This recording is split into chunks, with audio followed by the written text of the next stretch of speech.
All right, welcome ladies and gentlemen to the first of our lessons on Unit 6. We're going to look at gene expression and regulation, and since genes are made of DNA, we need to review some basics about DNA and nucleic acids. First, let's talk chromosomes. That's kind of the big link between Unit 5 and Unit 6. The units of heredity are genes. Genes are carried on chromosomes. And depending on the type of organism you are, you have a genome of different sizes. So our x-axis down here is number of base pairs. So you'll notice that humans have about 3 billion base pairs, whereas the simpler organisms like bacteria will have somewhere around 10 to the 6 base pairs, so about 1 million. So we have much larger genomes than bacteria do. Fungi also have much larger genomes than bacteria, as do plants and animals. Notice that as humans, we don't have the largest genome even of all the mammals, not to mention all of the animals themselves. Plants, some of them have really large genomes. Viruses, we'll talk about a little later, but they have downright tiny genomes. And this has consequences in how these chromosomes are structured. So in prokaryotes, they have much simpler chromosomes. They're circular, which is going to be very useful if you've done the readings on telomeres. Telomeres don't exist in prokaryotes, so their cells basically don't degrade their DNA as they replicate over and over. Since prokaryotes only have a single chromosome, they're kind of effectively haploid, meaning they only have one copy of every single one of their genes. Whereas eukaryotes have multiple linear chromosomes. So eukaryotes can be either haploid or diploid, or polyploid, especially if you're a plant. Our chromosomes are linear, and we tend to have more than one of them. Another differing factor is that prokaryotes, most of their DNA actually codes for genes, actively coding regions, whereas we have a large chunk of our DNA is non-coding regulatory DNA. That doesn't mean that it's useless. They used to call this junk DNA when they were first exploring the human genome. However, we found that not only do some parts of the genome not make proteins, they make RNAs that have an important function, but also a lot of these sequences will help regulate when a gene expression happens. So here's just a diagrammatic view of all that. You see the much simpler prokaryotic chromosome on the left of both diagrams, and you see the much more complicated eukaryotic chromosome on the right on both diagrams. And note that these eukaryotic chromosomes have definite ends, so they are linear.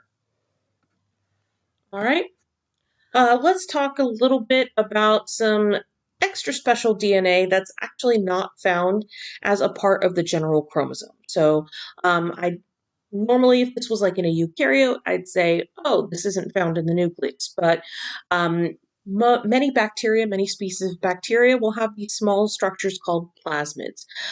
They're not extranuclear or outside of the nucleus. Instead, we say they're outside of the chromosome. They're not necessarily limited to the nucleoid region of the bacterial cell, and they are completely separate DNA molecules. They are double-stranded, they're made of DNA, and they carry any number of genes. You can have smaller plasmids that just carry a few genes. You can have plasmids that carry dozens of genes. Plasmid genes that are in a plasmid are usually not the ones that are absolutely necessary for survival. Instead, they're kind of extras, and it's almost like they're trading cards or power-ups, and they're traded between bacteria during a process called conjugation. Conjugation is the closest thing that bacteria have to sexual reproduction, in that it's the only way they can create new combinations of genes. They'll basically form a tube that connects to another bacterial cell, and they'll exchange plasmids via this tube. This is called horizontal gene transfer because it's not being transferred from one generation to the next, it's being transferred within the same generation. But plasmids are really important, especially for consequences on human health, because plasmids can carry genes that can dramatically change the impact bacteria have on us. So, for example, there are some strains of particular bacteria that are not harmful to us. So, for example, we have a large population of E. coli living in our intestines. That's not a bad thing. They actually help us out quite a bit. However, if you have E. coli with a plasmid, or a toxic substance to make a toxin, that is pathogenic E. coli, that is disease-causing E. coli, and that's the kind of E. coli you hear about when you hear about contaminated food or an E. coli outbreak in lettuce or some other produce, and that's when they have like a large food recall. Similarly, there are other bacterial infections that you have two different strains of that same species of bacteria. So looking at them by their bacterial chromosomes, they are the same species. However, some of them will have virulence, meaning the ability to cause disease, and that's conferred on them by the presence or not conferred by the absence of one of these plasmids. You can also have plasmids exchange genes that are essential for antibiotic resistance, which is particularly troublesome. That means that you can get one bacterial cell, develop a gene that develop a trait that allows it to resist an antibiotic, and then it doesn't even have to produce offspring to spread this trait in a population. It can just pass out copies of this plasmid to any of its neighbors, and then all of these bacteria can then acquire antibiotic resistance. And we'll talk more about plasmids later because we also use them in research to basically play around with the DNA of some organisms. So in eukaryotes, DNA tends to be highly compacted. You've got about like 6 feet worth of DNA in each of your cells. If you were able to unpack it, lay it out end to end, each of your 46 chromosomes. So you've got a lot of DNA that's got to fit into a small space. So what happens is your DNA is basically packaged into these condensed structures. So what happens is you take the DNA double helix, you wrap it around a core of molecules called histones. These are proteins that make up a large chunk of chromosomes. These histones wrapped with their DNA are called chromatosomes. You don't need to remember that word. These chromatosomes then get bound up with some other histones, and then they wind up and they coil, and then that coil forms a coil, and then that forms another coil, and then eventually that can lead to this compacted shape of a chromosome. Now, a lot of the times when a cell is not replicating, it will have its DNA in any form from here to here. And when you're about to read a gene or when you're replicating a gene, that's the only point at which you'll have it like unwrapped from its histone. Otherwise, your DNA tends to stay fairly packaged. Now, this kind of heavy coiling that you see here might be for genes that are inactivated. So if you have a region of a chromosome with genes you're just never going to use in that cell, it might be highly compacted for most of the life of that cell. We'll talk more about that with gene regulation. All right, let's talk about DNA. So, DNA is very important. It carries hereditary information, and it's got a couple of properties that allow it to do that. So, you have combinations of 4 different nitrogenous bases: adenine, thymine, cytosine, and guanine, and the sequence or order of these on a strand of DNA is what carries genetic information. When you see a sequence of DNA, you might see a bunch of letters: A, T, A, C, C, A, D, G, not D, A, T, G, C, C, G. And that's a sequence of DNA. If you are able to translate that, you can actually make the instructions for making a protein from that. Then you have this kind of outer structure. It's represented by a ribbon here, although here on this diagram on the left, it's kind of represented by this outer chain of kind of gray and red and yellow atoms that you see there. This is called the sugar phosphate backbone. It is an alternating a chain of sugars, phosphate, sugar, phosphate, sugar, phosphate. Its entire purpose is just structural. It's almost like, so a lot of times we compare DNA to a language. It's kind of like a page that you've printed or written words on. Without that page there's nothing to hold the letters in the proper order. And so you do need a page or some surface to write on. Similarly, that's what the sugar phosphate backbone provides.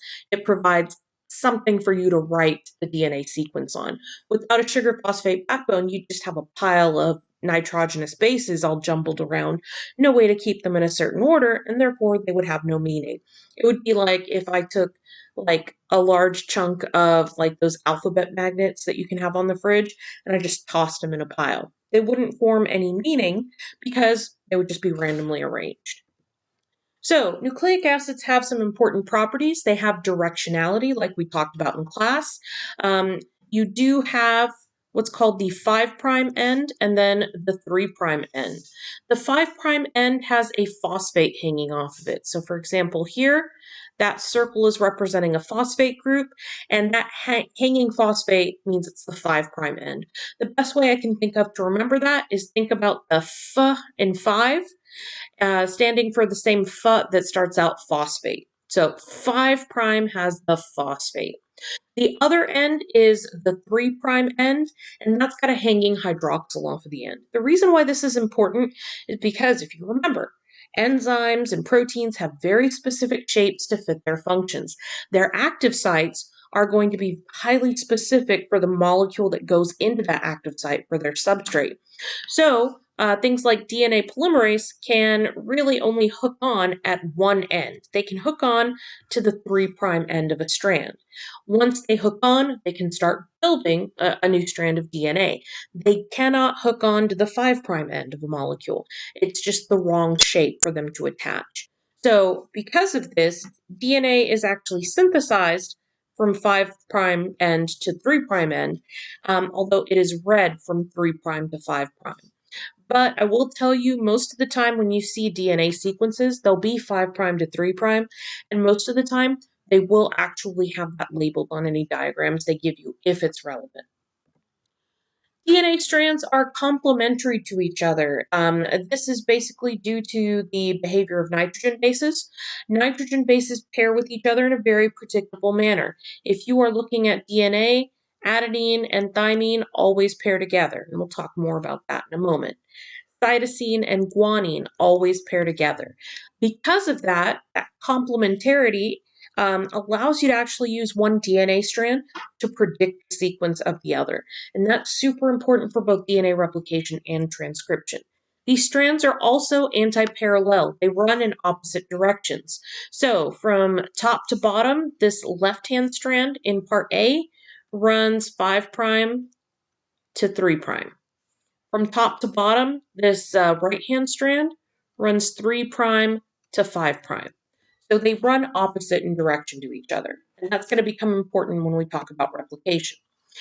So we have 5 different nitrogenous bases that can exist in nucleic acids. Of these, all of them are found in both types of nucleic acids with the exception of these two guys. In DNA, you have thymine, and in RNA, all thymines are just replaced with a uracil, basically. So let's look at the structure of these guys. You'll notice that the ones on the left, the purines, have these 2 ring structures, these carbon rings that are formed. On the other hand, the pyrimidines all have one single ring structure. And so that's kind of how they're grouped by their general structure. Purines are the longer molecule. The way I think of it is the shorter word, for some reason, has the longer molecule. And pyrimidines, the longer word, has the shorter molecule. That's the way I remember the difference between them. If you are ever in a class that you need to memorize which nitrogenous bases are purines and which ones are pyrimidines, somebody who went to A&M taught me this phrase that they learned in their intro biology or biochem classes, and that was Aggies are pure, to show that the ag A and G, the adenine and guanine, are purines. I did not go to A&M, but I was like, oh, that's a pretty good way to remember it. So that's a possibility. If you go to UT, I might not say that out loud. So every complementary base pair is made up of one purine across from one pyrimidine. And if you'll note, remember, purines are 2 rings. Pyrimidines are 1 rings. That means that a DNA molecule is, and this is very janky, is basically 3 rings wide. And that uniform shape is very important because if that shape gets messed up, you'll either have a bulgy DNA molecule if you happen to have 4 rings, like an adenine paired with a guanine, or if you had something like a thymine paired with a cytosine, you'd have only 2 rings and you'd have kind of a narrow area and enzymes wouldn't be able to attach. Now, these bases, like I said, pair together in a very predictable way. And if you're looking at a diagram, it's a little easier to see why they have this specificity in pairing, and that's due to the hydrogen bonding pattern. So guanine and cytosine always form 3 hydrogen bonds with each other. And adenine and thymine will only form 2 hydrogen bonds with each other. You don't need to remember for the AP test how many hydrogen bonds each of these pairs form. You do need to know that the 2 strands of DNA are held together by nitrogen bonds, and they play a role in determining the specificity of base pairing. All right, let's talk RNA now. So RNA is a chain of nucleotides that contain the sugar ribose. That's one of the 2 or 3 structural differences. The other major chemical difference is that instead of thymine, you'll have uracil in its place, replacing it as a pyrimidine. RNA a lot of times is shown as single-stranded. The cool thing about RNA, though, is that it can actually fold in on itself and form double-stranded portions that give it an unique 3-dimensional shape. So what I've shown you here on the right is the 3D shape of a tRNA, which forms this complex kind of almost like a right triangle shape that's very important for its function. And that'll become more relevant when we talk in a moment. So double-stranded RNA is possible and forms interesting shapes. RNAs are important for protein synthesis. We're going to talk about all of these more in our next lesson or 2, but just know that they're coming, and we'll talk about each of their functions in a little more detail then. So RNA is actually capable of carrying genetic information. So what you see on this image here is actually a diagram of an influenza virus particle. Notice it's got RNA in it. So there are viruses that use RNA as their genetic information. Some very common examples: Ebola, SARS, rabies, flu, West Nile, measles, and even the most highly talked about virus of the time, coronavirus. RNA genomes in viruses can be single or double-stranded, and they also include a special category called retroviruses. Retroviruses are special because they include this enzyme in their packaging. It's called reverse transcriptase, and it does what its name says. It does the opposite or backwards function of transcription. So instead of going from DNA to RNA like normal transcription, it reverses the process, and it goes from RNA to DNA. And so when you get infected with a retrovirus, like for example, HIV, it actually, once it gets into your cells, it'll use that reverse transcriptase to make a DNA copy of its genome, and then that DNA will get inserted into the host cell's genome. And we'll talk more about viruses later. Also, another way that RNA can carry genetic information, a very highly supported theory, or a very widely accepted possibility for how life evolved on the planet, is that before there was this complex system of DNA to RNA to protein, that in the beginning there was just RNA, because RNA can form ribozymes. Ribozymes, like their name implies, are RNAs, but they're also enzymes at the same time. So they're capable both of catalyzing chemical reactions and of carrying genetic information. And scientists have even made ribozymes in the lab that can make copies of themselves. Now, eventually, more complexity evolved, and then you started getting RNA protein complexes until you get the really complex structures you have today, like this guy, which is a ribosome made of RNA and protein. All right, now we've talked about the basics. Let's talk about DNA replication. Its purpose is there to make sure every cell that is produced gets a full copy of the genome. So this is made possible by the fact that since DNA is complementary, the 2 strands are complementary to each other, and Each strand that exists in an old DNA molecule, so this is like the parent DNA, each strand can serve as a template or kind of an original to build the copy of the other molecule on. So these are the daughter molecules being produced, and you'll notice they each have one from the parent strand, or one strand from the parent molecule, and they have one new strand that's just been synthesized. This is called the semi-conservative model of DNA replication. It's the one that has experimental evidence to back it up. And it's actually really important because if you keep one of the parent strands in the daughter molecule, you can use it to go back and check your work for errors and make sure that you don't have any mutations, which is precisely what the enzymes, some of the enzymes in the nucleus do. So, unfortunately, DNA polymerase, the molecule that actually builds the new DNA strand, cannot attach itself to naked DNA. Instead, you need what's called a primer. A primer is made of RNA, and it's just, 4 to 6 nucleotides that are put in place, and they serve as a nice attachment point for DNA polymerase to attach, and from there it can take over and it can start building a new DNA molecule like you see here on the far right. There is still RNA there though, and RNA is less chemically stable than DNA, and you don't want to have these hybrid Frankenstein DNA RNA molecules. So what will happen is the cell will come back later after the DNA replication is further along the line, and it will replace these primers with DNA instead. Think of primers like if you're painting a wall, you'll usually put down a coat of primer to help the paint stick to the wall. That's what these RNA primers are for. They help the DNA polymerase stick to the open DNA. Now, DNA replication involves a lot of different enzymes that are all acting in the same area at the same time. So, one of the first things that happens is you're going to have a helicase molecule. Remember that ACE means it's an enzyme. It's going to attach to the DNA and it's going to start separating the double helix. So it unwinds the DNA double helix. Unfortunately, if you've ever tried to separate a string that's kind of twined together, I don't think a lot of people do it, but I tend to do stuff with embroidery thread. And when you're trying to separate those strands, it's very easy for them to get tangled.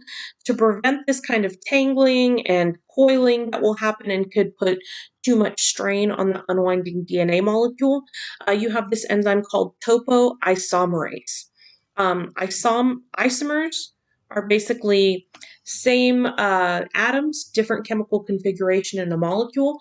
What topoisomerase does is it will basically break the DNA, allow it to untwist, and then reconnect it in the proper order. So it relieves any strain that you have. And then also you have these bits of open, unoccupied DNA to prevent them from coiling back up. Because they will have a tendency to hydrogen bond back together. You have these single-stranded binding proteins that will bind to the single strands of DNA and help to keep them separate. That way, our DNA polymerase can access the strand that it's using to make a copy. Two other molecules are involved, DNA polymerase. In fact, there's multiple DNA polymerases inside cells. Each of them has slightly different tasks, but what each of them does is basically adds complementary nucleotides in. And remember, they run from a 5' to 3' direction. So basically, that would mean that this would be the 5' end of that molecule. This would be the 3' end of that molecule. So up here, this would be the 3' end of that molecule. And then anytime you have breaks in the sugar phosphate backbone that's been joined, that need to be joined, that's joined by DNA ligase. If you didn't do that, the next time the DNA strands separated, all of those chunks of loose DNA that weren't joined together would float off into space, which you don't want. So, we'll look at some animations, and I'll try and include some of the links in the description underneath the video. There's some really good animations that look at the process of DNA replication in action, so I'm going to let those kind of do the motion for me. And instead, we're going to look at DNA replication in this diagram, so just in a static place. You'll see something called an origin of replication. If you're looking at a bacterial chromosome, there's one spot where it starts replicating, it starts there, and replication will go in this direction and in this direction until finally you've just replicated the whole chromosome. In eukaryotic chromosomes, since we have so many chromosomes, and so much DNA, you'll usually have a lot of different, replication bubbles, is what they're called, and they'll all be working on the same chromosome to get it copied as fast as possible. So, the leading strand, which you see down here, runs from 5' to 3'. So, as it's exposed, DNA polymerase can just start building it up because the DNA polymerase can run this way to build DNA. Unfortunately, on the other side, it would run 3' to 5'. That's the 3' end, this is the 5' end. But DNA polymerase can't hook on to that other end. It has to